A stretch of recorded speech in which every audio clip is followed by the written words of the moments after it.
일단 아, 글쓰는 중독이 끝나지 않아가지고 어쩌다 보니까 또 밤새 썼는데 요것만 하고 뭐 어딘가 떠나버리든 그래야 될 것 같습니다. 일단 일본 경제의 현재 상태를 분석해 보려고 하는 건데 유튜브에 좀 쓸만한 정보들이 별로 없더라고요. 아, 그래서 그냥 뭐 일본이 뭐 반도체가 부활하니 안 하니 그다음에 다시 잃어버린 30년이 끝났니 안 끝났니 뭐 그런 이야기만 하고 있어가지고 일본 경제 성장과 복지의 이해 요거부터 시작을 하죠. 그러니까 지금 상태 이전에 잃어버린 30년 그 시기쯤을 한번 살펴보도록 합시다. 그 호경기 때가 제일 아름다워요. 낭만 있고. 그 지난 정권 5년 문재인 정권을 보면은 베이비 부모에겐 최고의 황금기로 보였죠. 자산과 소득이 둘 다 증가했는데, 근데 30대에겐 최악의 절망기였죠. 자산과 소득이 모두 감소해, 특히 20대에겐. 30대는 초반 정도가, 중후반 정도는 좀 올랐다고 생각을 하는데, 예, 세상에 좋기만 한 건 없습니다. 그래서 지금은 이제 세대들끼리 서로 그 뜯어먹는 세대죠. 버블 감성도 마찬가지고 가장 낭만적이고 아름다운 시대입니다. 그래서 뭐 이런 버블 감성 음악들이 뜨고 그러잖아요. 소련이 오죽하면 이 당시 때 일본을 찾아와가지고 우리의 미래다. 그러면서 그런 나라로 취급을 했습니다. 문제는 이제 버블이 붕괴할 때 재앙이 벌어지는 거죠. 버블 붕괴. 그래서 이 당시에 중산층이 붕괴를 했으니까 그 1991년에 이거를 어떻게든 살려낸 거예요. 지금 상태가. 버블을 통해 공짜 점심은 없다. 이거 밀턴 프리드먼으로 알려진 어록이거든요. 무에서 유를 창조할 수 없다는 경제의 대원칙이 확인되었다. 폴 크루먼이 이번에 공짜 점심을 찾아라 라면서 이제 그 옛날부터 하던 이야기인데 이쪽이 이제 통화주의고 그 슈페터주의고 이쪽이 세케인즈주의인데 상당히 반대 진영이거든요. 공짜 점심을 찾으라고 해가지고 그렇게 해서 지금 이 인플레이션이 난 거였습니다. 글로벌 인플레이션을 만들어냈죠. 일본의 베이비 부머 세대는 치고 빠지는데 성공했다라고 이야기를 하는데 대신에 청년 세대들은 잃어버린 30년으로 이 사람들 부양하면서 늙어가야 했었습니다. 직장에서 일 안 하는 아저씨 베이비 부머 끝물 세대가 있고 청년들은 야근에 시달리면서 그래서 일본에 자판기가 발달했어요. 지금은 이제 좀 아닌데 그래서 연금 부담과 세금이 날이 갈수록 높아집니다. 임금은 안 오르고 일본은 부자 노인, 가난한 청년 시대는 이때부터 시작이 됩니다. 일본은 부자 노인, 한국은 가난한 노인. 그리고 청년은 월세 내면 남는 돈이 없어요. 뭐 사실상 체감하는 실질 임금은 하락을 했다. 그런 상태에 처해 있는 게 일본 청년들이죠. 그러니까 GDP가 꺾여도 힘들고 그 다음에 계속 있는 사람들은 또 안 잘리려고 하고 신입은 들어갈 데 없고 뭐 그런 식이죠. 거기에다가 일본의 멤버십 제도라는 거는 일 안 하는 아저씨를 양산하는 일종의 과거에는 좋은 제도였어요. 뭐 네가 이제 청년 때는 저렇게 야근하고 그렇게 해도 나중에 저기 나이 들면 일 안 해도 된다. 그게 이제 경제가 한창 발달할 때는 나도 언젠가 저렇게 될 수 있구나 생각을 할 수 있는데 경제가 발달을 안 하잖아요. 그러면 이제 그때부터 엄청난 혐오의 대상이 되는 거죠. 말년병장 보는 그런 기분이라고 생각을 하시면 됩니다. 그래서 일본의 그 세금 중에서 가장 좀 간접세라 가지고 크게 티가 안 나는 세가 주세랑 이런 소비세거든요. 소비세 이제 이렇게 꾸준히 올려나가는 거 보시면 아시겠지만은 그 IMF에서 뭐라고 경고했냐면 이제 2030년에 15%로 인상하지 않으면 안 된다라고까지 이야기를 했습니다. 영국이 이 당시 이 이전 시대에 요람에서 무덤까지 대처 시절에 개혁하면서 이제 민영화를 하고 영국병을 극복하는데 동시에 영국은 다시 살아남았어요. 근데 신자유주의의 시작이었는데 이때 일본은 이때 잃어버린 30년의 시작이었습니다. 10년이 될 줄 알았어요. 근데 중국이 위안화 절하를 하면서 전 세계 제조업을 가져가 버립니다. 경쟁력이 떨어지죠. 일본은 제조업 중심 국가인데 제조업에 강점이 있는데 일본 경제는 부활하기 매우 어려워진 상태가 되었습니다. 자, 여기서 저 붕괴한 중산층을 어떻게든 지켜낸 일본의 복지를 보죠. 일본은 절대 캐스팅 보통에 베이비 부머 세대를 절대 버릴 수가 없어요. 이게 1978년 인구 구조인데 여기 보면은 요 세대를 버린다는 거는 요 아랫세대 자식들까지 다 버린다는 뜻이에요. 여기 호경기니까 요때 결혼해가지고 애를 낳았는데 요 가정을 다 버린다는 뜻이에요. 예. 여성이 사회 진출하는 시대가 아니니까 여기 남성이 이렇게 쫙 해가지고 여기 자식 세대까지 싹 다 죽는 세대잖아요. 이걸 끝까지 살려냈습니다. 일본이. 그래서 대단한 거예요. 그래서 20대 이 당시 20대 50대는 이제 지금 현재 연금 계층이죠. 그래서 20대는 이제 현재 담배 피는 아저씨 계층이 되었습니다. 일 안 하고 담배 피는 아저씨 계층. 그래서 2004년대 보면 이제 이 세대가 좀 위로 올라가고 아래 세대가 올라옵니다. 대충 여기까지 한 30년 지났나? 그리고 난 다음에 이제 2024년이 되었죠. 뭐 요 마지막 베이비 부모 세대들이 이제 어느 정도 은퇴에 도달해 있고 이제 요 세대들이 남았는데 뭐 지금은 이제 요 아래 세대들이 메인이 되었죠. 그리고 이제 요 세대들을 노리고 어릴 때 봤던 뭐 애니메이션이라든지 그런 것들을 다시 또 재개봉을 하고 있죠. 이건 사실 그 파이널 판타지라든지 아니면 페이트 그랜드 오더라든지 그거 그 뭐지 드래곤볼이라든지 원피스 같은 건 아직까지 연재가 되고 있고. 예, 근데 미국 같은 경우에는 이제 다시 과거에 있었던 작품을 재해석을 해가지고 영화로 만들고 이런 식으로 해죠. 어릴 때 그걸 봤던 친구들이 이제 소비 세대가 되어서 소비로서 다르게 넘어가는 겁니다. 자, 그래서 보통 국가별 복지는 문화에 기반한데 문화가 뭐냐면은 일종의 그 사회를 이룰 수 있는 공동적인 정서를 유지를 뜻합니다. 근데 일본은 베이비 부모들의 복지를 두 가지 측면으로 접근했어요. 이게 대부분 국가의 베이스가 되는데 고용과 가정입니다. 보통 여기서 일본이 이렇게 되는데 고용을 저런 식으로 끝까지 강제 유지하면 안 되겠구나. 굉장히 효율성이 떨어지는구나 해가지고 배제를 하고 그냥 사회보험으로 커버한 게 노르딕 모델이에요. 대신에 이제 노르딕 모델은 가정 위주로만 갖고 이게 사실 노르딕 모델이 대체로 일본과 비슷해요.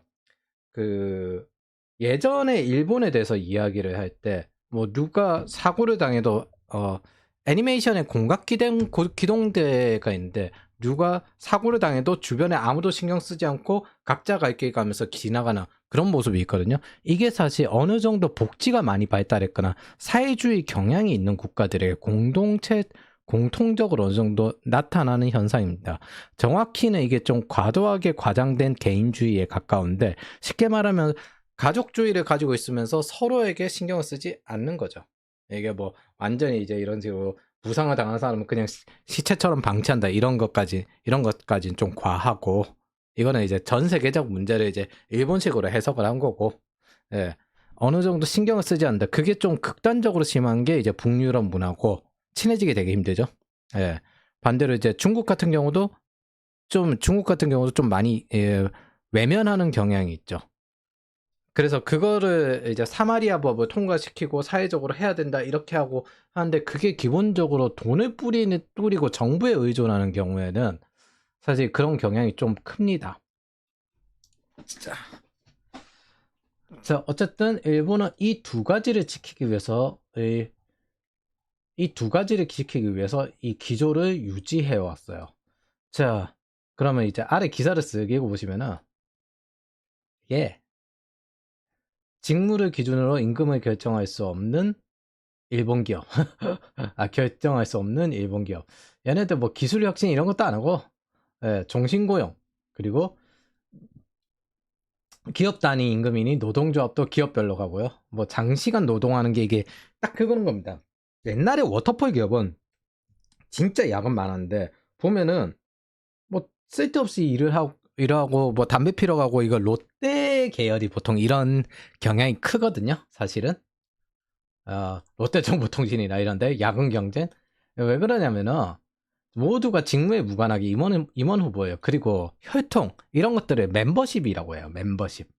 예. 그래서 대학 졸업하고 난 다음에 공채 들어가고 거기에 정년 보장하는 대신에 순환 배치, 뭐 순환 보직 시스템인데 옛날에 증권사 같은 경우에는 각 지점에 영업이나 시키고 은행 같은 경우에는 2년 정도는 지점에서 접대를 해야 되고 증권사도 2년 정도는 지점에서 접대를 해야 되고 그런 것들에 순환 보직을 하거든요. 아직까지 있는 곳도 있긴 있을 것 같긴 해요. 옛날 대기업 같은 경우에는. 그래서 그런 순환 보직 시스템이 이 전통적인 워터폴인데 이 멤버십형이 이런 식으로 쓸데없는 야근이 많다 보니까 여자들이 버티기가 되게 힘들어요. 여자들이 체력 싸움이 되잖아요. 장시간 노동으로. 예. 그래서 그런 부분도 있고 그리고 여러 가지 장시간 노동을 강요하면서 블랙 기업도 생기고 이게 중소기업, 조소기업이라 불리는 형태가 일본식 블랙 기업이죠. 요거 똑같이 그거 한국에 있는 문제입니다. 그리고 점점 사라지고 있는 문제이기도 하고. 뭐 그래서 이런 것들을 뭐라고 하냐면 노동 시스템의 이중 구조라고 합니다. 그래서 이거 종신고용이나 이런 것들이 유지되면서 성과보를 계속 유지하니까 하청업체 위주로 내려가게 되잖아요. 그게 보통 그리고 비정규직이 늘어나게 되고 그게 보통 이제 노조 기반을 해서 노동 이중 구조라고 하는 건데 안 될 것 같아요. 한국은 제가 보기에는 그게 개선이 안 될 것 같습니다. 적어도 민주노총이 싸그리 사라지지 않는 이상. 예. 그래서 이 노동시장 이중구조, 이런 정신고용이나 이런 것들이 없어지면 혼인 출산율이 높아지지 않는가. 예를 들어, 학생들 중에 뭐 대기업 생산직이나 이런 거 말고 회사원으로 좀 다녀보면 느끼는 게, 저기 노조는 칼퇴하는데 그거를 이제 일은 해야 되니까 뭐, 그 화이트 컬러가 가지고 그걸 커버하는데 화이트 컬러에 대한 보호 같은 거는 잘 없다. 뭐 그런 것들이 있죠. 블루 컬러들은 폐악질만 부리면 되고. 예. 그래서 그리고 일본이 만성 인력 부족을 가지고 있습니다. 일할 사람이 없다고. 뭐 이런 구조를 가지고 있는데 얘들은 그냥 쉽게 말하면 가정과 고용이 가정 보호가 되는 거고, 고용을 이제 남편의 고용을 유지하고 돈 벌어오면은 아내가 소비하는 거는 세금 인센티브를 제공한다. 여러 가지 가정 보호가 되는 거고, 요 구조로 흘러갔습니다. 그래서 60대에 뭐 적당한 비용을 제공한 노인들에게 더욱 일을 제공하는 식으로 해서 사실 보면은 60세 이상만 채용하는 요런 것들도 있어요. 사실 일본의 대부분 60세 넘은 사람들도 다 현역으로 절반 정도는 일을 합니다. 원하는 거는 오래 일할 수 있고, 두 번째 이제 어느 정도 자산을 모았으니까 적당히 세금 낼 정도, 생활할 정도 돈만 있으면 나 연금도 나오니까. 그래서 많이 돈을 바라지도 않는다는, 적당히만 챙겨줘, 요런 식으로 요구하는 것도 많습니다. 노인들이 분명 돈은 많긴 해요. 근데 노인들이 또한 계속 일하는 게 일본입니다. 그러니까 우리나라에 요즘 나오는 이모작 사회도 결국 일본에서 왔어요. 자, 이 갈라파고스, 그럼 이 정도를 이제 베이스로 잡고 갈라파고스의 배경에 대해서 이해를 해볼 필요가 있습니다. 이 일본은 굳이 수출에 의존할 필요는 없는 국가입니다. 물론 일본은 분명 미국의 많은 수출 흑자를 기록하고 있는데 일본이 그게 필수적이란 뜻은 아니에요. 뭐 일본의 수입 의존도는 13.8%, 한국이 68.8%거든요. 무역 의존도가. 일본은 28.1%입니다. 거의 뭐 미국이랑 비스무리해요, 사실은. 그러니까 뭐 미국을 상당히 생각하는 것보다 고립된 경제라고 하는데 일본도 똑같습니다. 일본이 기업 투자를 하다못해 흑자 사업도 접는 걸 보면 이해할 수 있어요. 일본은 엄밀히 말하면 자유무역과 중국 부상으로 추락한 국가예요. 다른 나라는 자유무역과 중국 부상으로 혜택을 본 나라가 많은데 일본은 추락한 국가입니다. 뭐 경쟁자에게 밀린 거예요. 자유무역의 혜택을 받은 국가는 아닙니다. 미국급의 고립 경제고, 일본이 미국이 패권국이라 티가 안 나서 그렇지 되게 갈라파고스입니다. 장점도 있어요. 이게 이런 경기 침체가 나면 있잖아요. 미국과 일본이 꽤 강한 편입니다. 잘 버텨요. 뭐 바닥이 강력하게 다져져 있어요. 내수가 강하니까. 그래서 사실 미국과 일본만이 아니라 브라질도 인도도 강한 편입니다. 그래서 뭐 수출은 플러스 알파로 동작을 하는 겁니다. 수출 의존 국가, 해외 자본의 투자 의존 국가가 아니기 때문에 오히려 엔캐리 트레이드라고 해서 일본에 대출을 받아가지고 외국에 투자를 하죠. 그래서 이 시기에 내수가 강한 국가가 보통 강합니다. 지금같이 경기 침체 이런 위기가 있는 시기에. 두 번째, 중산층 인구가 어마어마한 국가입니다. 사실상 가장 안정적인 복지 국가라 봐도 상관이 없어요.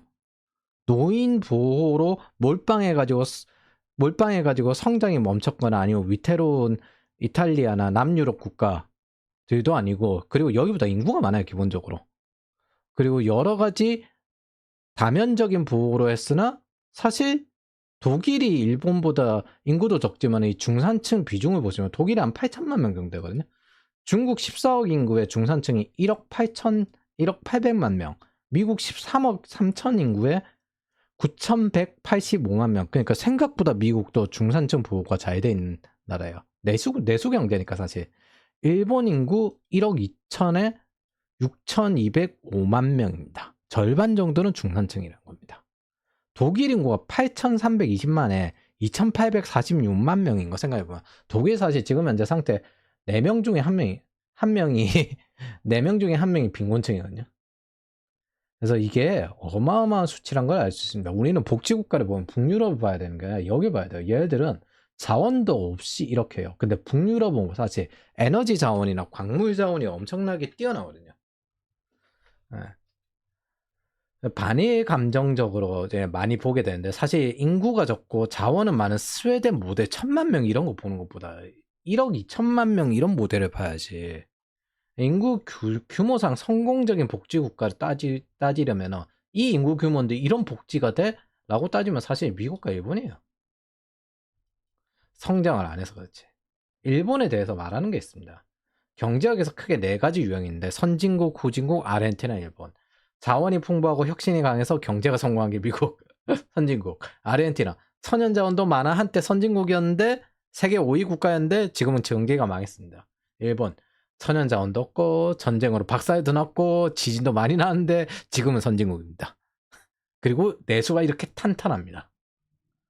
여기서 알아야 될 건, 적극적으로 자유무역을 드라이브했으면 이 중산층이 붕괴되었을 거라는 겁니다. 내수 중심 국가들이 중산층을 유지하는 이유는 자유무역을 받아들이면 그 자유무역에 적응하는 외수로만 성장하는 계층이 나오게 되고, 외국의 물품을 수입해가지고 자국 내에 파는 경우도 나오게 돼요. 그럼 이건 기회긴 하지만 대신 양극화도 만든다. 이전의 중산층들은 제조업에 근무하고 있잖아요. 근데 신흥 중산층을 키우려면 너무나도 빨리 대체가 돼요. 대부분 중산층에 속하는 사람들이 대부분 적당한 수준의 연차를 세운 회사원이나 블루컬러니까. 그래서 이거에 대응하지 못합니다.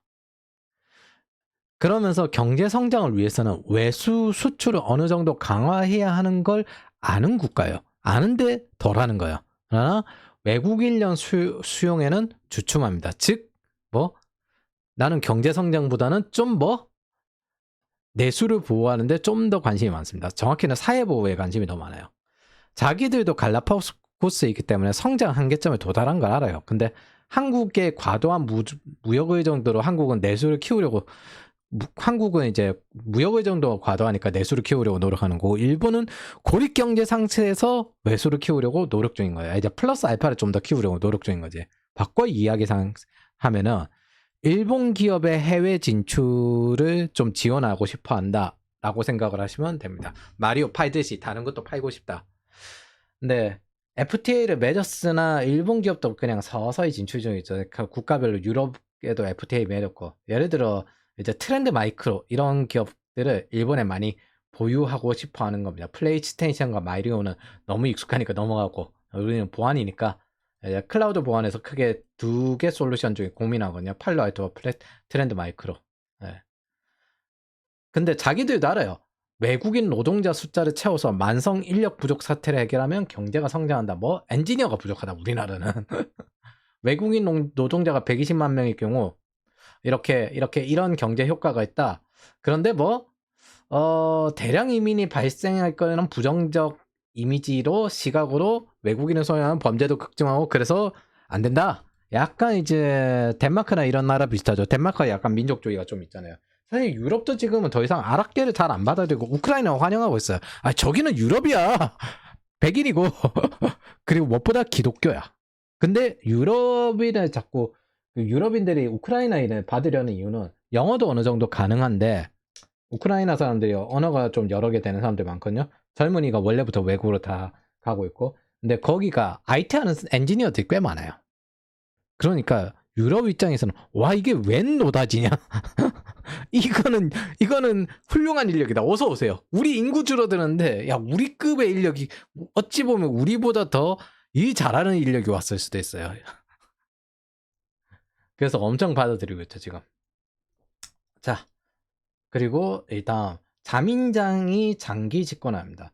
일본은 일본 내 선거보다 자민당 안에서 계파 경쟁이 더 중요해요. 어차피 자민당을 주로 지지하기 때문에 거의 모든 정책은 자민당의 스펙트럼 안에 있습니다.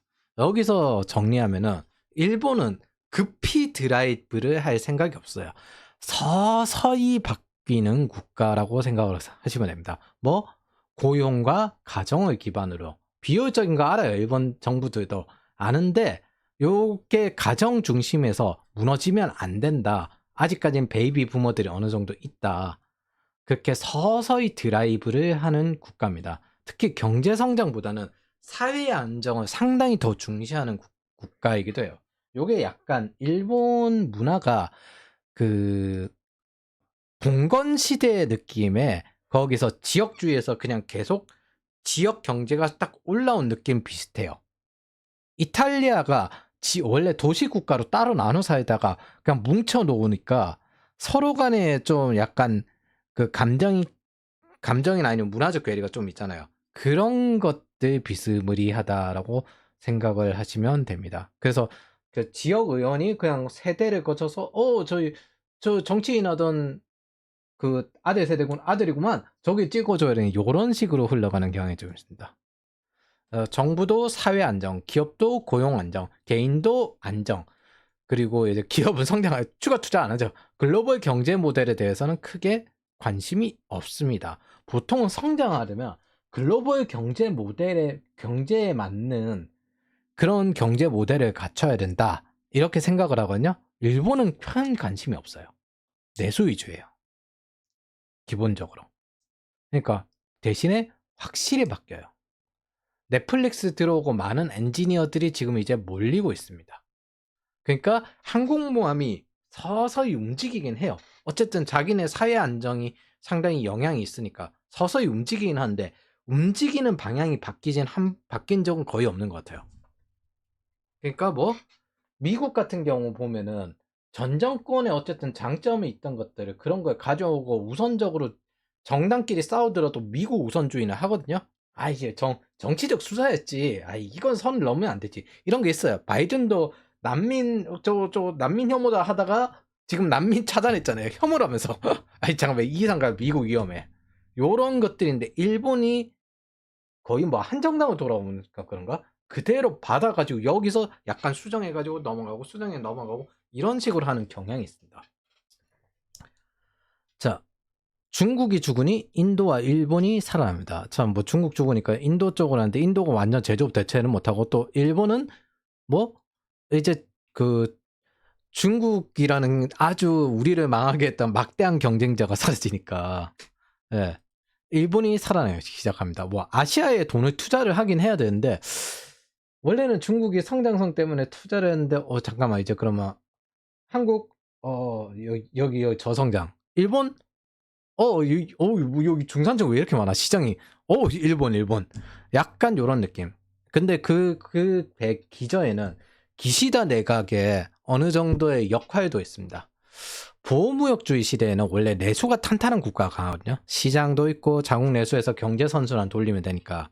근데 미국, 일본, 인도, 브라질 같은 국가가 그래요. 근데 중국 역시 내수가 강력하지만 현재 부채 디레버리징을 하고 있고 이제 소비 부양 정책 하려고 하는 것 같긴 한데 전부 다 돈 묶어 쓰고 있어요. 그러니까 농민군들 노리고 있는 거죠. 제 의견보다는 S&P 글로벌이 훨씬 더 정확할 때니까 글로벌 신용평가사 우리는 중국이 이번 위기를 극복할 것이라고 생각한다. 요런 평입니다. 단 확정할 수 있는 것은 이전 같은 고성장은 끝났다고 이야기를 합니다. 무엇보다 많은 기업들이 중국을 빠져나오고 있고 더 이상 추가 투자도 없고 믿을 수도 없다. 특히 만리방학 이후 점점 불편해지다가 이젠 중국 공산당에 대한 비판도 안 된다는 거 보면 더더욱 그런 상태예요. 뭔 일이 날지 모른다 이 나라는. 중국 부자들도 도망을 치고 있습니다. 어디로? 일본으로요. 대만의 부자들도 도망을 치고 있어요. 뭐 근데 대만과 일본의 관계는 좀 좋은 편인데 그 국가가 어디다? 도쿄입니다. 도쿄. 가끔 착각을 하시는데 우리나라에 떠나도 말인데 한국은 돈 많으면 살기 좋은 나라입니다. 돈 많으면 일본 도쿄가 제일 살기 좋은 나라예요. 마인도 한국에 치과 안 했잖아요. 도쿄에 치과했지. 중국 부자들 전부 일본 부동산으로 넘기고 있거든요. 예. 그래서 이 정도를 베이스로 해서 이 글의 전개를 시작할 겁니다. 이 글의 목적은 유튜브나 언론에서 일본에 대해서 당장 뭐 2024년 뭐 2월에 지금 상황에서 다시 부활하나 아니면 아니다 부활 안 한다. 반도체 파나 반도체 부활 못 한다. 뭐 이런 좁은 틀 관점만 있기 때문에 좀 더 넓은 틀 관점을 가지려고 합니다. 역학을 봐야만 구조도 보이고 취업하기 좋은가 투자하기 좋은가 이런 경제적인 판단을 내릴 수 있으니까. 그래서 경제든 정치든 분석을 다시 경제로 나오고 그게 투자와 나의 성장으로 활용이 되어야 됩니다. 자, 자주 말하는 정치로 들어가서 경제로 나와야 돼요. 자, 탑다운 투자자의 이런 필수 덕목입니다. 이거는 여러분들은 그래야 트럼프가 되든 한국 정책이 어떻게 바뀌든 세상이 바뀌어도 기믹이 달라졌구나 정도 수준으로 대응할 수 있습니다. 사실 당연히 이런 것들은 해야 될 일이고 대응하면 그만큼 이익도 나오는데 당연히 해야 될 노력이라고 생각을 합니다. 저 자유무역 시대에 쇠퇴했던 일본이 이제 다시 보호무역 지위가 왔잖아요. 그런데 내수를 잘 지켰어. 그래서 중국에게 밀렸던 일본이 중국의 경쟁력이 떨어지니 살아나고 있다. 이렇게 생각을 하시면 되겠습니다.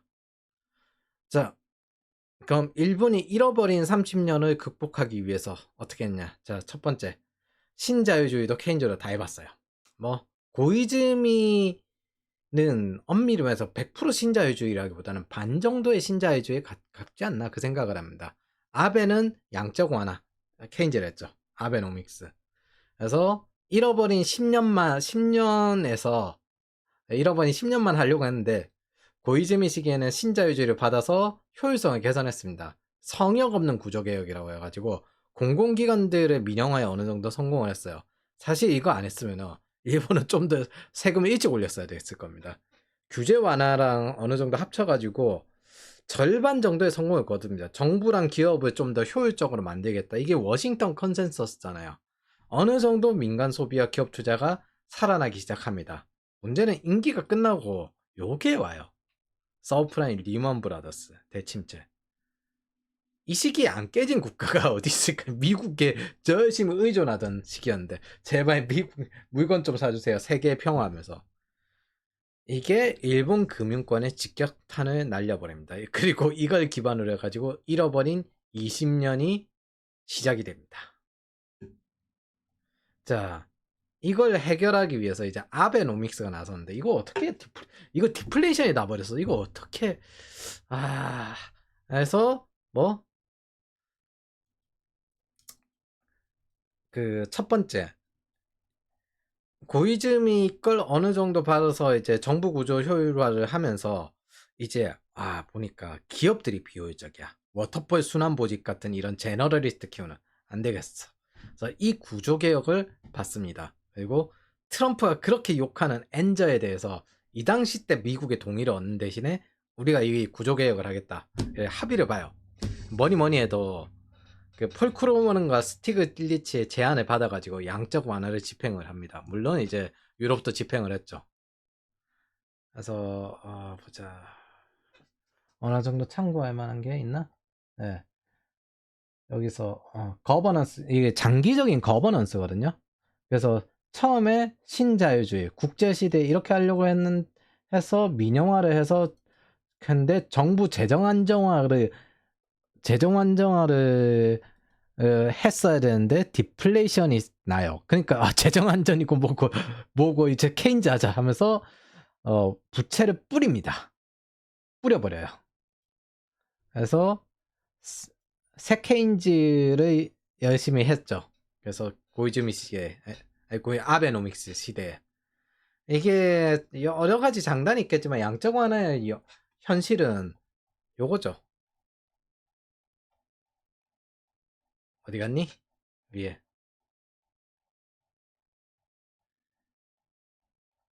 20대 초반과 요거죠. 실물 경제가 위축됩니다. 디플레이션보다는 그래도 인플레이션 실물 경제 위축이 낫다라고 하는 게 케인즈적 입장인데, 사실 저거를 해결을 못하면, 아무 스탠스를 취하지 않으면 정치적 자살이 돼버리기 때문에, 그리고 그 정치적 자살을 거하게 하신 분이 부시 정권이기 때문에, 그래서 전 세계 어디도 저 디플레이션을 그대로 부작용이 있어도 그냥 끝까지 할걸요. 이제 앞으로는. 예. 정치인이 자살하는 것보단 부작용이 낫지. 그래서 아베노믹스의 이 부작용이 그대로 이어집니다. 그래도 어느 정도 인플레이션에 희망을 줬어요. 인플레이션 2% 성장, 2% 물가는 실패했는데 1% 성장, 1% 물가는 성공했습니다. 그래서 실질 임금은 상승하지 않고 규제 완화, 법인세 감세, 노동시장 개혁, 지방정부 회생 이런 것들에 대한 효과는 아직 나오지 않은데, 그걸 받아서 지금 이어서 하는 게 뭐? 기시다 내각입니다.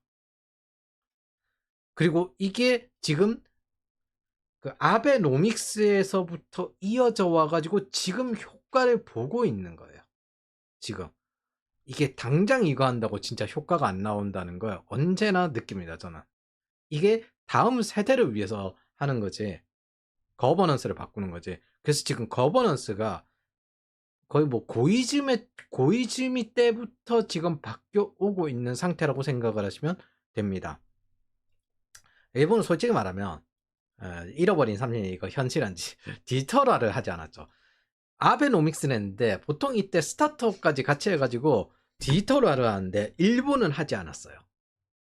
철저하게 베이비 부머를 지켰습니다. 수출 경쟁력보다는 내수 경쟁력 위주로 움직였고 효율성 구조 개혁을 진행했어요. 워싱턴 컨센서스를 뒤늦게 택했다고 생각을 하시면 됩니다. 뒤늦게 뭐 이제 우리 이제 다 끝났으니까 WTO에서 뭐 IT에 투자를 해야 된다고 이제 뒤늦게 했다고 생각을 하시면 됩니다. 90년대에 WTO가 주장하던 걸 이제 우리가 해야 되겠구만 하면서 하고 있다고 생각을 하시면 돼요. 지금 디지털화 하고 있어요. 잘 생각해보면 이 전략이 대충 이해가 가는데, 얘들이 과도한 수출로 미국에 철퇴맞고 30년이 갔잖아요, 일본이. 그래서 수출 경쟁력이 하락해서 잃어버린 30년이 시작되었는데, 생각해보니까 지금 같은 미국 대통령이 곧 나올 거란 말이야. 트럼프라고. 여기도 또 수출의 철퇴를 이루면 위험하지. 위험하지. 다시 갈 수는 없어. 이번에는 더 위험해져. 안돼. 다시 갈 수 없어. 약간 그런 뉘앙스죠 지금 일본이. 그래서 일본이 지금 현재 뭘 하고 있다? 내수를 키우려고 빡세게 벌크업을 하고 있다. 요 정도로 생각을 하시면 되겠습니다.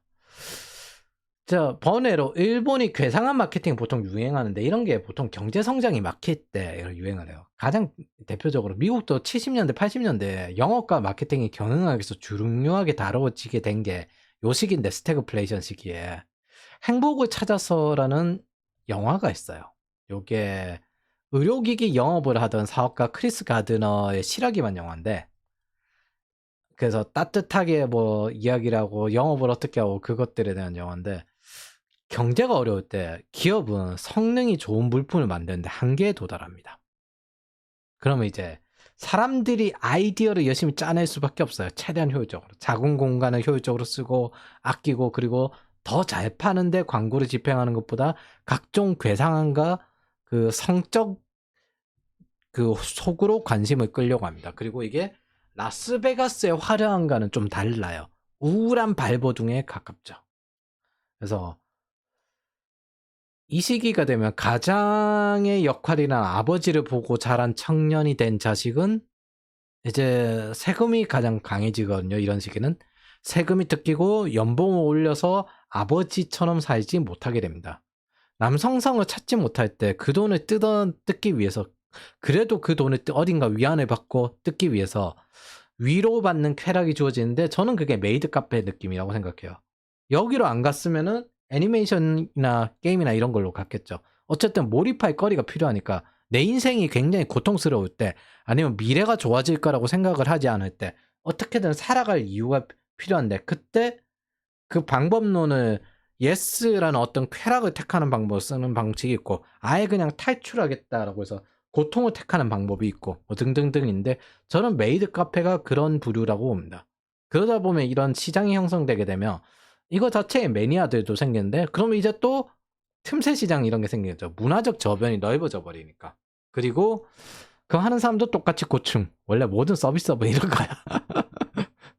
모든 서비스업은 이런 거야. 내가 영업을 하면서 어마어마하게 어쩌고 저쩌고 해가지고 이런 것들 영업을 어떻게 하는지 그런 기법들이 다 있는데 연애에서는 그 기법 안 쓰거든요. 그 쓰면은 효과는 있어요. 아씨 거기까지 내가 쓰고 싶지 않다. 그냥 모든 서비스업의 고충은 이거야. 그래서 그리고 일본의 성적 자유도 포로는 있잖아요. 복지국가에서 대체로 만들어낸 현상인데 세금도 많이 뜯기고 내가 일을 더 해봐야 세금을 더 내지. 그러니까 사실은 고용보호만 어느 정도 되면 더 이상 일하기 싫은 거예요. 그래서 둘 중 하나로 가는 거죠. 이게 가족주의처럼 느껴지는 이유 자체가 뭔가 도전해서 성장할 게 있으면은 과로문화 형태의 미국식으로 가게 되는데 선택을 할 수 있게 되는데 이거는 돈을 선택을 하려고 하면은 이날을 떠야 돼. 세금만 더 내게 되지. 4시간 더 써가지고. 그냥 뭐, 쾌락을 추구하는 방식으로 가게 되는 거예요. 그래서 뭐, 프리섹스, 가족문화. 그리고 프랑스도 동일하고, 젊은 층은 돈을 쓸 수가 없어요. 근데 돈을 안 쓰고 할 수 있는 게 이거잖아요. 이거. 돈 들이고, 돈 덜 들이고 즐길 수 있는 쾌락. 요즘은 뭐, 그 스트레스조차 강해지니까, 이제 사람 상대하는 스트레스가 강해지니까, 돈 더 쓰지 않을 수 있고, 집에서 즐길 수 있는 영상 미디어, 게임, 커뮤니티 활동으로 넘어간 게 히키코모리입니다. 그리고 요거에 또 반대쪽 페미니즘 저항이 좀 이제 많아지니까 이제 안 하는 상태가 되었죠. 이런 현상들 자체가 전부 다 경제 성장이 꺾였을 때 나오는 현상입니다. 가장 대표적으로 대공황 때 거의 미국은 10대들도 그랬다고 하는 건 그 10대들도 상당히 많은 이제 성생활을 했다라고 하는데 그 이유가 그 당시 15살인가 입대래요. 그러니까 내일 죽을 수 있는 거예요. 스페인 독감도 있는데 내일 내가 입대해가지고 죽을 수 있는 그런 상태예요. 그런 것들 팬데믹이 끝났는데 세계대전도 이제 막 끝났어요. 이제 안 하나 하는데 2차 세계대전이 탁 터요. 그러니까 내일 죽을 수 있는 상태 그런 느낌으로 살아갔다라고 생각을 하시면 됩니다. 요게 좀 더 연장이 되면 70년대 오는데 요게 단순히 스태그플레이션만으로 볼 수 없고 그 당시에는 쿠바 미사일 사태 핵무기 만들어가지고 야 이제는 서로 핵무기 쏘고 같이 죽는 수밖에 없다. 요런 식의 형태였기 때문에 미래가 없다라는 생각, 내일 죽을 수도 있다 전쟁 나서 그런 이미지가 많았습니다. 근데 요런 경제가 무너지는 거는 내일 죽을 수 있다라기보다는 미래가 없다, 미래는 좋아지지 않는다, 그런 이미지가 크죠. 그러면 지금 젊었을 때가 제일 가장 좋을 때잖아요. 남은 게 그거밖에 없으니까. 그래서 그런 식으로 쓰는 거에 가깝습니다. 지금 이제 이런 뭐 스웨덴 지금 상태 탈원전 하고 난 다음에 이 경제 성장 꺾이고 난 다음에 그래서 스웨덴 복지 어쩌고 저쩌고 해가지고 근데 결국엔 경제 체제에서는 안 하면 안 돼요. 안 하면은 출산율 반등 어쩌고 저쩌고 안 돼요. 스웨덴도 GDP 올라가가지고 출산율이 올라간 거지 무슨 공식이에요. 이거 다 개소리예요, 개소리. 헝가리도 인구 줄어들다가 GDP 올라가니까 갑자기 출산율 팍 올라튀는 거랑 같지. 얘네들의 가장 큰 게 얘네들의 장점이 전기 자원이 많다는 거거든요. 광물 자원도 있지만은 자기네들 수산 그 친환경 자원 에너지도 많지만 원자력 에너지도 많고 근처에 노르웨이 석유도 있잖아요. 그래서 얘네들이 전기세가 싼 게 장점이었어요. 그리고 그걸 기반으로 제조업을 돌렸거든요. 제조업이 전기세가 많이 들어가니까. 우리나라 같은 경우 지금 전기세 올라가가지고 철광석 가격은 낮은데 철광석을 가공하는 과정에서 전기세가 높아져서 철근 가격이 높아요. 그러니까 철근 가격이 높으니까 어떻게 돼요? 저기 건물 지을 때 철근이 빼먹히는 거야. 그게 순살 아파트의 배경입니다. 네. 그래서 스웨덴 암호화폐 채굴 업체가 그것 때문에 이제 전기세가 싸서 여기에 지었는데 이제는 전기세가 비싸져가지고 60배가 올라가지고 그래서 안 되는 겁니다. 그래서 뭐예요? 탈원전 10기 더 짓겠다. 바로 유턴합니다. 바로 유턴했어요. 10기 더 짓겠다. 탈원전이 아니에요. 10기 더. 그 와중에 어느 정당 탈원전 택하면 안 된다. 아니 원전 택하면 안 된다. 원전 예산 모조리 자르고요. 그래서 일어서는 원자력계의 허리를 꺾는 더불어민주당 이러면서 에너지 나온 원전 전기 이쪽 계통이 전부 반발하고 있죠. 탈원전 멈춰라 라고 하면서 2022년에 이런 말 있거든요. 탈원전이 바보 같다는 건 윤석열 대통령 전 세계가 바보인가? 답이 나왔죠. 전 세계가 바보였습니다. 전 세계가 바보였다고요. 저거 뭐 ESG는 사기였어요. 자, 기시다 내가 들어가죠. 경제선수나 이제 분배 좀 하자 이건데 아베노믹스는 디플레이션에서 부활하기 위한 성장 중심이었어요. 정확히는 성장도 아니죠. 경제가 죽었어. 죽었어. 큰일 났어. 심장 마사지라도 해야지. 성장이라고 그 아베노믹스를 솔직히 성장이라고 말할 수 있나? 디플레이션이 났어. 야, 심장 마사지라도 해야 되겠다. 갈비뼈가 좀 부러져도 그래서 그 부작용 감당하고 하는 거예요. 양적 완화는 그냥 그렇게 하는 거예요. 우리가 IMF 걸렸던 것처럼. 그래서 기시다 내각 시기는 지금 현재 상태 아베노믹스 시기랑 인구 구조가 달라요. 이제 베이비 부머 마지막 끝물이 정년이 끝날 시기예요. 이제 뭐 다음 세대 소비를 하는 이 친구들을 살리지 못하면은 요 자식 세대로 망하고 요 친구들이 이미 어느 정도 한 자리 다 잡았어.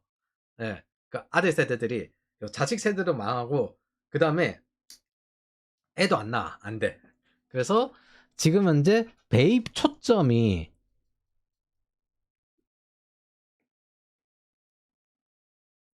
초점이 슬슬 이 베이비 부머 세대에서 여기 아랫세대로 좀 내려왔습니다. 여기 요렇게 중년 청년 요 세대로 좀 내려왔어요. 이제 뭐 여기 은퇴 다 했다. 아 됐다. 요 정도면 완화됐다 하면서 약간 시선이 내려왔습니다. 총 초점이.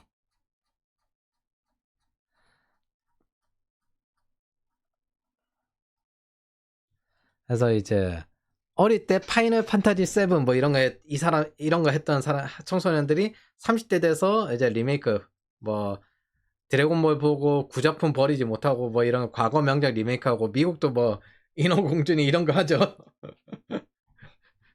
그래서 이걸 간단히 생각하면 일본판 소득주도 성장입니다. 일단 보건의료계층 사람부터 연봉 올리려고 하는데 이건 정부 쪽 소속이니까 그래서 뭐 임금을 좀 올려야 되겠다. 우리가 30년 동안 임금이 안 올랐는데 이게 양적 완화의 부작용이 있기 때문에 이걸 올려야 된다. 우리나라는 양적 완화하면서 임금을 올렸지.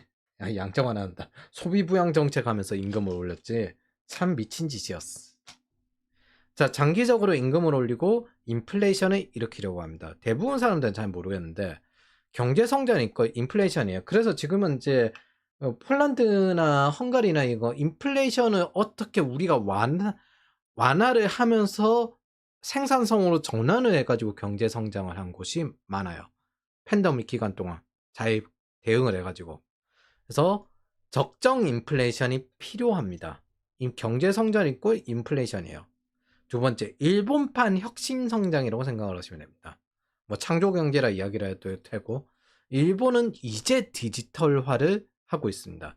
근데 그 메인이 뭐냐면 헬스케어랑 금융인데 정부가 투자하거든요. 이유는 두 가지인데 전임이었던 스가 총리가 코로나 대응에 실패했어요. 그래서 일종의 안보 같은 개념으로 접근을 하고 있습니다.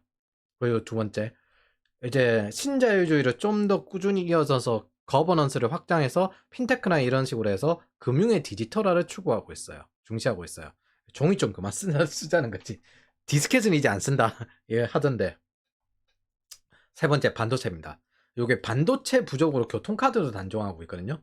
도요타 차량 생산에도 어려움을 겪고 있고, 이전에 팬데믹 기간 동안 또 이제 그 심각한 문제 되었기 때문에 이걸 안 보라는 입장으로 접근을 하고 있습니다. 그래서 반도체는 수출보다 내수순환 정책으로 진행이 될 거예요. 지금 대만의 TSMC랑 협력해서 JASM을 만들었습니다.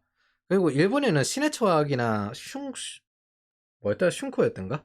시네츠화학 같은 이제 그 각종 반도체 장비들 글로벌 1위 그런 기업들이 꽤 많거든요. 원래 하던 곳이라 가지고 전략적으로 유용한 선택이기도 합니다. 얘네들은 지금 수출하려고 이거 자꾸 반도체가 부활하니 어쩌고저쩌고 하는데, 얘네들은 지금 수출하려고 저걸 하는 게 아니라 자국 내 쓸 게 없어가지고 저 반도체 사고 있기 때문에 구형 반도체라도 지금 필요한 입장일 겁니다. 특히 차량용 반도체가 뭐 또 대단한 게 들어간 것도 아니고. 예. 그래서 뭐 요렇게 쭉 하고 있습니다. 성장과 분배를 해서 경제 선순환 내부에서 돌리겠다. 요걸 목표로 하고 있는 거죠. 그래서 소득을 증대시키는 방법론이 역시 우리랑 좀 다릅니다. 역시 제국 경험이 있어서 그런지 얘네들 소득 주도 성장 방식이 뭐냐면 리스킬링. 그래서 요 밑에 좀 나오는데 그건 조금 이따 설명을 할게요. 자, 스타트업 지금 현재 어느 정도 전 세계 돈줄 많은데 2023년 일본은 뭐 투자가 제법 한데 그래도 작년보다는 사실 좀 줄었다고 하는데 이게 막바지에 투자가 일어난 거예요. 사실 막바지에. 네, 막바지에. 그 초반에 투자가 증가한 거거든요. 그래서 전체보다는 결론은 이제 뚜껑 열어보니까 작년보다는 좀 줄었다. 뭐 어디가 줄었냐? AI랑 SaaS 서비스가 줄었다. 예. 클라우드 기반 이제 서비스가 줄었다. 그럼 어디가 늘었는데? 핀테크, 헬스케어, 정부가 대기업이 투자를 해서. 그래서 이 시장에 이제 VC나 이런 것들 외국 기업들도 많이 받아들이려고 하거든요. 예, 한국이 진출하는 것도 이런 배경이고, 한일 관계 완화 이후 한국 스타트업들이 일본에 많이 진출하려고 노력하고 있습니다.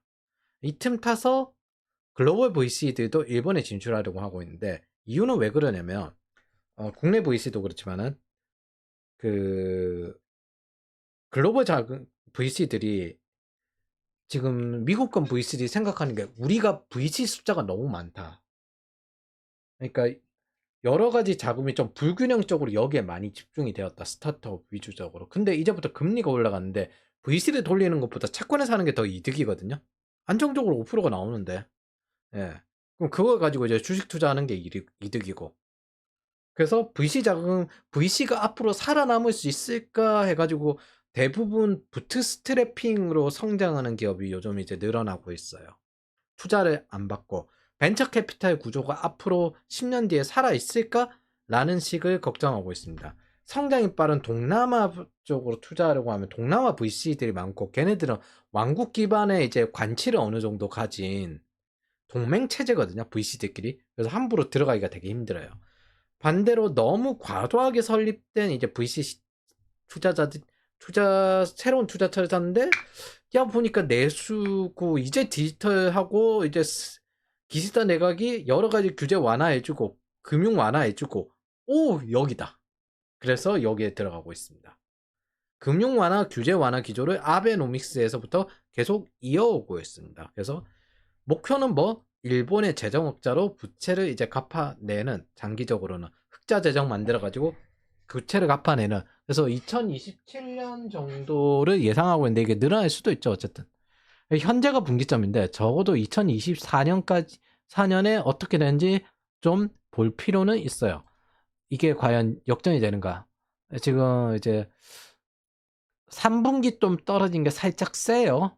3분기. 그래서 이게 투자가 좀 줄었다라고 볼 수도 있는데, 이거 바꿔 생각하면 일본의 금융자본주의와 즉 미국 경제화에 가까워지고 있다라고 생각을 하시면 됩니다. 즉 미국이 지난 10년간 성장했던 걸 우리나라에 그대로 이식을 하겠다. 어차피 우리는 내수 위주로 돌려버리는 거고 미국이랑 상당히 비슷한 경제니까. 차이는 뭐 문화랑 인구 구조 정도 차이밖에 안 난다. 약간 요런 식으로 하고 있다고 생각을 하시면 됩니다. 특히 외국인은 안 받는다고 했잖아요. 이제 외국인 200만 명인가 꽤 많이 늘었습니다. 뭐 외국인 엔지니어들이 늘어나고 있고 더 이상 외국인이 취업하는데 거리를 두는 상태가 아닙니다. 노동 문화도 바뀌었고 이제 성과제가 확대되고 있어요. 자, 더 이상 이직을 하지 않는 일본은 없습니다. 이제는 젊은 층이 허리고 베이비 부모들은 은퇴하고 일을 다 하든 뭘 하든 옛날 기업에 있습니다. 그렇기 때문에 신흥 기업이 필요한 거죠. 일괄 채용, 연고용, 뭐 이런 멤버십 고용이라는 워터폴식 이런 고용 관행. 그래서 가족주의, 신중 고용 이런 것도 천천히 사라지고 있어요. 뭐 성과제 시대가 온다는 거죠. 이 성과제 시대가 언제 왔었냐면 7, 80년대 뜨나 하다가 뜨나 해가지고 하다가 그러다가 이제 90년대 그거 프라자합의 맞고 죽어버렸습니다. 지금 현재 일본은 경력 채용과 직무형 고용, 경력 채용이 늘어났다는 건 무슨 뜻이에요? 한 회사에 들어가가지고 영원히 이제 쭉 다니는 그런 장기 고용으로 버티는 게 아니라 이직을 다니기 시작하는 구조로 노동 관행이 바뀌었다는 거죠. 그리고 직무형 고용, 이제부터 직업의 시대가 펼쳐졌다. 와, 우리는 창업의 시대를 맞이했는데 여기는 이제 직업의 시대가 시작돼. 우리 2010년 2009년 한 요 정도 시점을 여기가 이제 하는 거예요. 이게 어느 나라도 어느 정도 다 성공을 했구나. 바꾸고 있습니다. 이게 뭐다? 소득을 증대시키는 방법론이죠. 우리나라 어떤 정권처럼 돈을 그냥 쌍 줘가지고 기본소득 뭐 이런 거 주장하면서 소비 부양 정책이 아니라 우리의 관행이 보니까 경력직 채용 비율도 증가하고 직무형 고용도 증가하고 투자도 외국에서 많이 유치를 해가지고 규제도 완화해가지고 하는 거고 뭐 4차 산업혁명을 효율적으로 하는 거고 뭐 리스킬링을 지원을 합니다. 아직 이런 직업 형태 적응을 못한 사람에게 리스킬링 지원하고 직무급 이런 직업 위주로 이렇게 유도를 하고 성장 분야로 저쪽으로 좀 가라. 성장하는 분야로 가라. 이런 식으로 해서 성장 효율성이 있는 그런 분야로 노동 이동을 시키는 그런 역할을 하고 있는 거죠. 우리나라 지금 국비지원인가? IT 국비지원. 그래서 전문 성적 고용으로 전환이 이루어지고 있다는 뜻입니다. 그래서 이게 임금 상승을 위한 목표 중 하나고 영어 익히고 난다고 좀 취업을 일본어로 해야 할 수도 있습니다. 좀 더 나을 수도 있어요. 성장 가능성이 좀 더 높으니까. 아직까지는 일본의 임금은 충분히 상승되지 않았기 때문에 모르겠지만 자, 그리고 노동 구조도 바뀌었습니다. 더 이상 외벌이가 없어요. 2000년대 결혼하고 퇴직하는 불문율을 가지고 있었는데 여자들은 그래서 그 여성들의 마케인우란 용어로 위로를 했거든요. 야, 이게 네가 회사에서 싸우면 졌지만 인생에선 이겼다는 식의 위로이자 응원인데 근데 이제 그런 거 없습니다. 한국에서 멍청한 놈들이 이걸 비혼 여성 비하 용어로 사용하고 있어요. 주의하세요. 언제나 이런 거 남에게 쓰면은 자기가 되돌려 받는 겁니다. 평소에 자기 말하는 게 뇌의 리셉터로 작용을 하기 때문에 잘 관리를 해야 됩니다. 정신 관리를. 자, 어쨌든 지금은 파워 커플이라고 해서 지금 도쿄의 고수익 파워 커플 이게 7천만 원 전봉 세대인데 이제 남자 여자 같이 맞벌이를 하는 거죠. 도쿄 부동산의 큰 손입니다. 그래서 일본은 80세 노인이 되어서도 일하고 결혼해도 일하고 모두가 많이 일하는 고용률을 극대화해서 끌어올려진 이런 상태라고 생각을 하시면 됩니다. 이게 우리나라랑 차이예요. 우리는 플랫폼 국가였잖아요. 근데 플랫폼 국가하고 돈 뿌렸잖아요. 근데 여기는 금리 올리면서 리스킬링하고 좀 더 효율적으로 일할 수 있게끔 유도를 하고 그 다음에 규제 완화해주고 금융 완화해주고 이런 식으로 가고 있는 거예요. 지금 상태. 그리고 외국인 투자 유치하고 이게 뭐다? 미국식으로 간다. 이게 리얼 미국식으로 가는 거예요. 미국이 지금 AI 규제가 보류해두고 있거든요. 최대한 배제해주고 이게 인플레이션 대응용이라고 이게 완전 미국식으로 가는 거예요. 그래서 일본의 금융자본주의화라고 저는 생각을 합니다. 덧붙여 제가 이런 말한 적이 이렇게 생각한 적이 있는데 우리가 이대로 죽으면 쌓은 능력이 아까울 건데 제가 생각할 때는 분명 죽고 난 다음에 어딘가 일하는 장소에 있습니다. 죽어서 해야 될 일이 있어요. 쌓은 능력 가지고. 저는 이제 그래서 이제 노인까지 이제 모두 일하는, 모두가 죽을 때까지 일하는, 너무나도 만족스럽다. 사실 유럽도 이거 끝까지 저항하고 있는데 결국은 해야 될걸요? 자, 지금 일본 상태를 살펴보면 첫 번째 규제를 완화하고, 두 번째 뒤늦게 스타트업 붐을 일으키고, 맞다. 이게 유럽이랑 가장 큰 차이입니다. 유럽은 죽을 때까지 일할 수 없다라는 게 저항인데, 일본은 죽을 때까지 일한다를 받아들입니다. 이게 유럽이랑 차이예요. 프랑스는 그것 때문에 어마어마하게 싸우잖아요. 근데 일본은 죽을 때까지 일한다를 받아들입니다. 어쨌든 지금 일본 상태를 살펴보면 규제 완화하고 스타트업 붐 일으키고, 일본 임금 상승을 위한 보건, 의료자들에 대한 처우 개선, 그리고 리스킬링하고, 그러니까 이거는 일할 사람들 리스킬링하고 자국 안보를 위해서 반도체도 가져온 상태입니다. 반도체를 쓰는 거 자국에 원래 쓰던 제조업과 제조업도 있고 스타트업 하는 IT 기업들이 테니까 여기에서 쓰는 거죠. 그리고 자국이 원래 부족한 반도체 부분도 쓰는 거고. 그리고 여기 식량과 원자재의 상당 부분은 일본 종합 상사가 영향력이 커요. 식량 사업도 하고 뭐든 다 하는데 원자재 쪽도 투자를 하고, 네, 그린 에너지도 다 합니다. 모두 다 한다고 생각하시면 돼요. 종합 상사는 무역에 관련된 거. 저는 워렌 버핏이 일본 종합 상사를 산 걸 뭐라고 생각하냐면, 일본 플러스 이제 이런 투자였어 라고 깨닫게 되는 게 전부 원자재였죠. 그리고 플러스 저는 식량에 투자했다고 받아들였습니다. 아시아의 대리나 뭐 이런 것들 브랜드 총판할 수 있는 권한을 이거 종합 상사가 가지고 있는 경우가 많아요. 그래서 이 경우 식량은 빌 게이츠의 관점과도 겹친다고 생각을 하시면 됩니다. 네덜란드를 주목하는 이유도 식량 때문이거든요. 그래서 종합 상사는 에너지 그리고 재생에너지까지 다 가진 포트폴리오를 가지고 있습니다. 보호무역주의 시대에는 이 종합 상사가 최고봉이었어요. 영업으로 생각하면 글로벌 영업에 가깝고, 미생이 이 상사맨을 뜻하는 겁니다. 그래서 워렌 버핏 젊었을 때 경험에 기반한 것 같은데, 제가 보기에는 저는 이걸 잘 이해를 못하는 비즈니스이기 때문에 손대지는 않습니다. 참고로 삼성그룹의 메인인 시작점인 삼성물산이 이 종합상사예요. 삼성은 이 무역으로 시작된 그룹이죠. 근데 상해였으니까 지금은 이제 삼성물산에서 건설과 패션이 섞인 구조고 리조트도 섞였으니까 일본과는 좀 다르다고 생각을 하시면 됩니다. 적어도 원자재 쇼크는 준비해 둬야 될 겁니다. 우리가 실제 후티 방구 문제까지 거쳐서 더더욱더 무역이 어려워지고 비용이 증대하는데, 사실 이게 한국의 여러 가지 밸류 프로그램이 안 될 거라고 생각하는 것 중에 하나가, 이제 물가 오를 때 식량 좀 대기업이 완화해 달라고 해가지고 받았다가 이제 슈링크플레이션이라고 해가지고 양 조절하는 데까지 왔잖아요. 전자제품도 똑같이 조절하거든요. 그래서 LG전자 같은 경우 정부에서 통제를 해요.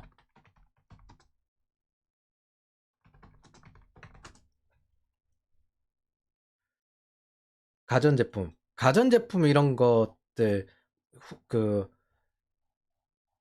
정부가 올리는 거 통제를 해요. 지금 상태가. 뭐 과일 같은 거야 농민들이 통제할 수는 없으니까, 저건 그 과일은 농민들이 통제할 수는 없잖아요. 그렇다고 외국 과일 갑자기 구해와가지고 따로 공급할 수는 없고, 지금은 이제 이거 이야기하던데, 과일 가격 이거 농민들이 통제할 수는 없잖아요. 이거 얘기하는데, 그래서 이런 거 통제하는 거거든요. 모두 통제하는 것도 별로 안 좋고, 인플레이션이 어느 정도 경제 성장인데 아예 모두 통제해버리면 디플레이션이 날 위험도 있어요. 그 정부 비용도 많이 들고, 그러니까 어느 정도 통제하는 건데, 이런 것들이 투자 수익, 회사의 이익률을 어쩔 수 없이 떨어뜨려야 되는데, 대신에 사회 안정을 목표로 하는 거라서 이거는 매번 나옵니다. 어떤 정당에 상관없이. 그래서 저는 밸류 프로그램이 한국엔 통용이 안 될 거라고 생각합니다. 어쨌든 더더욱 무역이 어려워지면 각국에 만들어내신 비효율적이고, 원자재 국가들이 이제 지금 이제 남미 국가들이랑 저기 인도네시아나 이쪽 국가들이, 야 우리나라에 뭐 비싸게 사가, 혹은 여기 사갈 거면은 만들어서 가져가, 이런 것들 하거든요. 니켈이나 어디 이런 것들. 그래서 그런 가격을 감당해야 되는 그런 시대에 살고 있습니다. 적어도 저금리는 다시 되돌아오지는 않을 겁니다. 끝으로 상사맨들의 철학은 본받을 만하다고 생각해요. 라면에서 미사일까지, 이쑤시개에서 인공위성까지. 기시다 내강 엄밀히 말하면 수출 경쟁력을 하는 게 아니에요. 반도체고 뭐고. 뭐 보호무역주의 시대이기도 하고 각국이 지금 트럼프 당선에 대비하고 있거든요. 유럽 같은 경우 내수를 키워야 된다. 캐나다도 아마 내수 위주를 생각할 거예요. 그냥 내수 부양 시나리오를 생각하면 당연한 조치예요. 근데 내수 부양 정책을 했는데 이미 이제 어느 정도 효과는 나왔으니까 뭐 이걸 하자는 거죠. 경제 선순환을 하자는 거죠. 분배도 좀 하자. 기시다 내각이 이전 거에서 가져온 거는 양적 완화는 끝났고 이제 분배하자. 요런 식이라고 생각을 하시면 됩니다. 경제 선순환. 그리고 이걸 통해서 장기적으로 정부 부채도 갚아나가자. 흑자 재정부터 시작을 하고 그 다음에 정부 부채 갚아나가자. 일본의 경제 체질이 금융자본주의로 변화하는 시점이다. 저는 이렇게 생각을 합니다. 자, 그럼 다음 세대 자산 이전 작업도 하고 있습니다. 이제 베이비 붐에서 초점이 아랫세로 내려왔어요. 그래서 소비 세대 자산 이전 작업인데 그게 좀 골치 아픈 작업이에요. 이렇게 해야 그래도 추가 출산도가 다음 소비 세대에 될 테니까 우리나라에 하는 거 이거죠. 결혼 자금 증여세. 예. 이거 부이전하는 거. 예. 결혼 자금 증여세 공제할 때 이렇게 하는 거. 뭐 일본도 하는 거예요. 이거 하는 거 뭐 이제 베이비 부머들 은퇴 막바지에 왔다. 그래서 뭐 넘겨야 된다. 아랫세대에게. 그 정책입니다. 최대 3억 원 면제해준다. 예. 부자 감세라고 태클 거는 어느 정당과 여론들이 짓거리고 앉아있죠.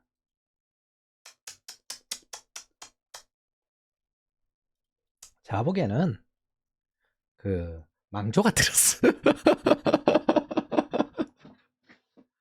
어쨌든 그렇게 해가지고 결국에는 어느 정도 출산하면 그렇게 해주는 걸로 하자. 합의를 봤습니다.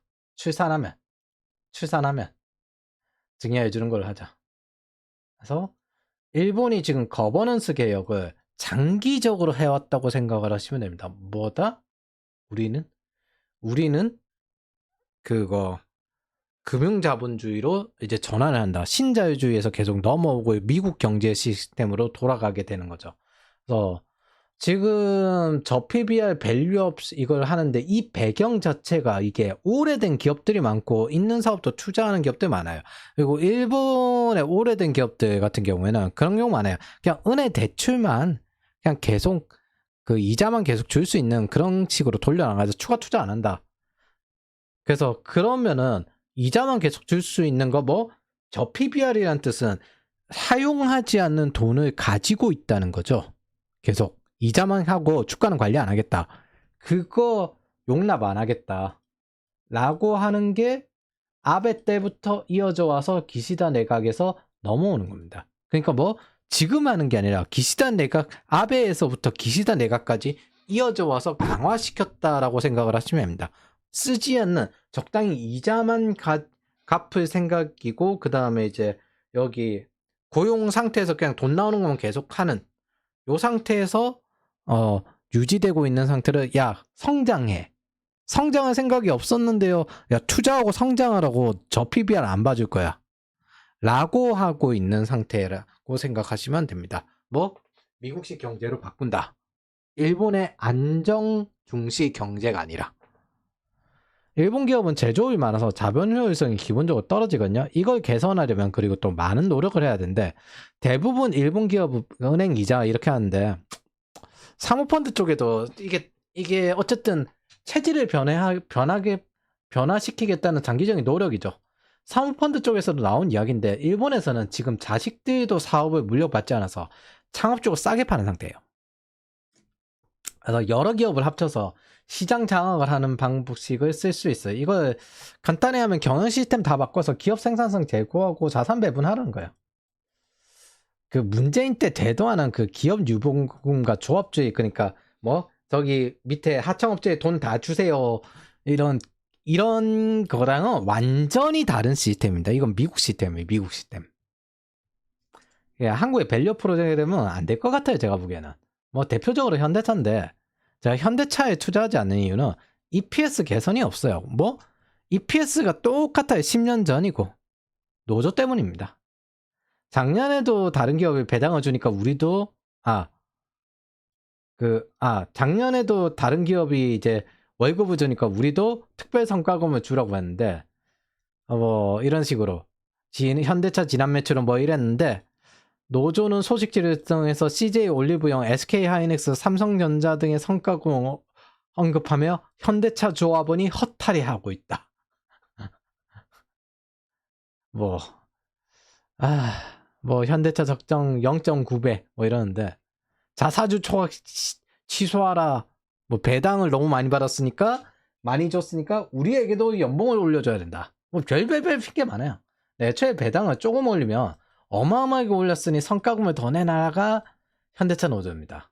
파업을 할 권리는 있어도 주주나 국민이 반대할 권리는 없는 게 대한민국 노조예요. NA에게 민주노총 지부지 정확히는.